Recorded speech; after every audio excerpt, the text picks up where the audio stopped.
Assalamualaikum warahmatullahi wabarakatuh. Nama saya Risma Warni dari kelompok 13 NPM 1911080382. Di sini saya akan mempresentasikan terapi behavioral. Yang pertama ada konsep terapi perilaku. Pengertian terapi perilaku atau behavior. Terapi perilaku behavior adalah pendekatan untuk psikoterapi yang menyembuhkan psikoterapi seperti depresi, anxiety disorder, phobias dengan memakai teknik yang didesain menguatkan kembali perilaku yang diinginkan dan menghilangkan perilaku yang tidak diinginkan. Yang kedua, tujuan terapi perilaku. Tujuan konseling behavioral berorientasi pada pengubahan atau modifikasi perilaku konseling yang diantaranya 1. Menciptakan kondisi-kondisi baru bagi proses belajar. 2. Penghapusan hasil belajar yang tidak adaptif. 3. Memberi pengalaman belajar yang adaptif namun belum dipelajari. 4. Membantu konseling membuang respon-respon yang lama yang merusak diri atau maladaptif dan mempelajari respon-respon yang baru yang lebih sehat dan sesuai atau adjektif. Yang kedua, teori pembentukan perilaku.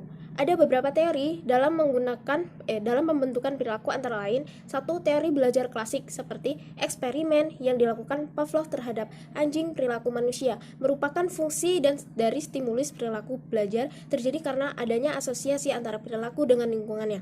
Teori ini kemudian dikenal dengan classical conditioning. Yang kedua, teori belajar perilaku operan. Belajar perilaku operan dikemukakan oleh Skinner. Dia lebih menekankan pada peran lingkungan dalam bentuk konsekuensi yang mengikuti dari suatu perilaku. Yang ketiga, teori belajar dengan mencontoh menurut Bandura perilaku dapat membentuk melalui observasi model secara langsung, disebut dengan imitasi, dan melalui pengamatan tidak langsung yang disebut dengan vicarious conditioning.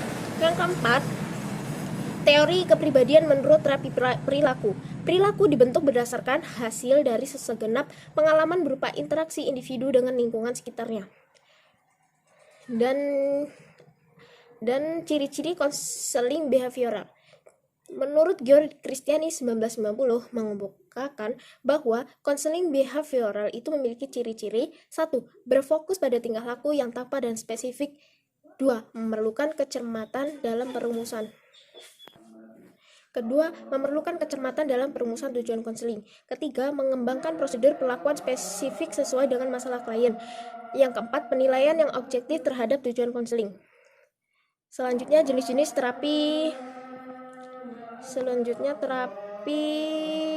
perilaku. Jenis-jenis terapi perilaku.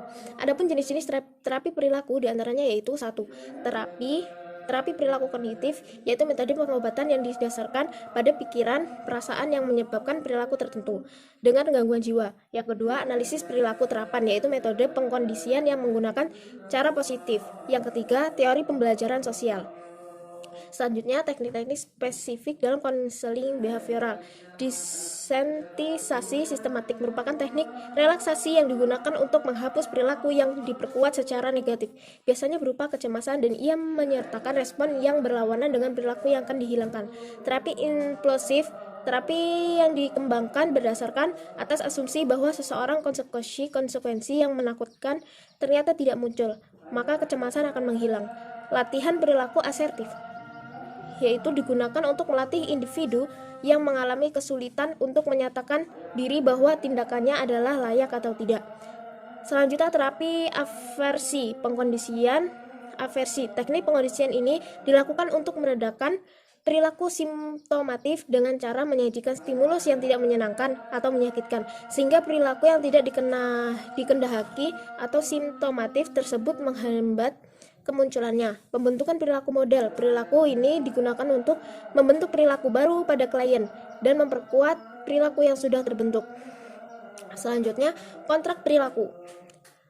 Kontrak perilaku adalah persetujuan antara konselor dan klien untuk mengubah perilaku tertentu pada klien. Konselor dapat memilih perilaku yang realistis dan dapat diterima oleh kedua belah pihak. Yang selanjutnya ada kelebihannya dan kelemahan. Kelebihannya ada, yang pertama ada hasil konkret atau nyata yang dapat atau yaitu perubahan perilaku, jika client-centered terapi humanistik dan lain-lain terlebih bersifat abstrak dan menekankan pada insight yang diperoleh klien.